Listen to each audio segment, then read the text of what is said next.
मोनी चिड़िया एक गरीब चिड़िया थी। वो हिमालय के घने जंगल में छोटे से घोंसले में रहती थी।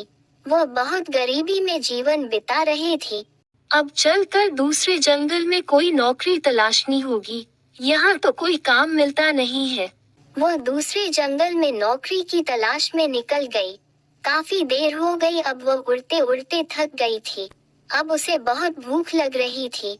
वो एक पेड़ के नीचे जाकर बैठी और वहीं बैठकर अपने साथ लिया हुआ खाना खाने लगी। तभी अचानक पेड़ से आवाज आई, अरे कोई है जो मुझे पानी पिला दे। मोनी के पास पानी की बोतल थी। उस बोतल का सारा पानी उसने पेड़ में डाल दिया।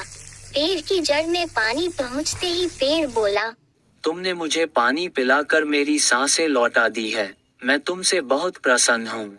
इस पेड़ के नीचे गड्ढा है, उसमें कुछ बीज है। उन्हें अपने साथ ले जाओ और अपने आंगन में लगा दो, लेकिन आज के बाद कभी आंसू मत गिराना।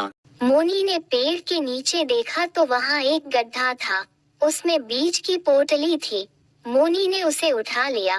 पेड़ जी, आपका बहुत बहुत धन्यवाद। मोनी घर आकर आंगन में बीज लगा देती है। वह जब सुबह सोकर उठी है तो वहाँ एक अनार का एक बड़ा सा पेड़ था।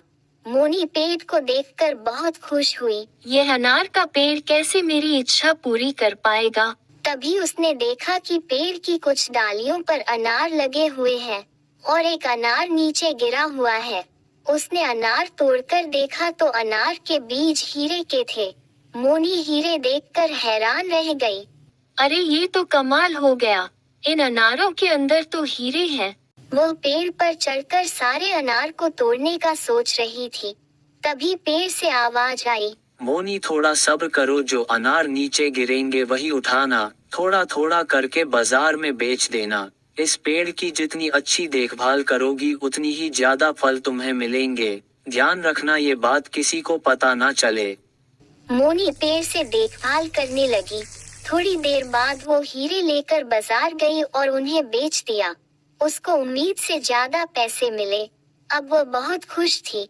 अब ये रोज का नियम बन गया था। धीरे धीरे उसके पास बहुत धन हो गया। अब वह कहीं काम पर नहीं जाती थी। उसके रहन सहन में भी बदलाव आ गया था। अरे गरीब मोनी की तो किस्मत ही पलट गई। पता नहीं उसके पास अचानक इतना धन कहाँ से आया। कालू हमेशा इसी ताक में रहता था कि मोनी क्या करती है। एक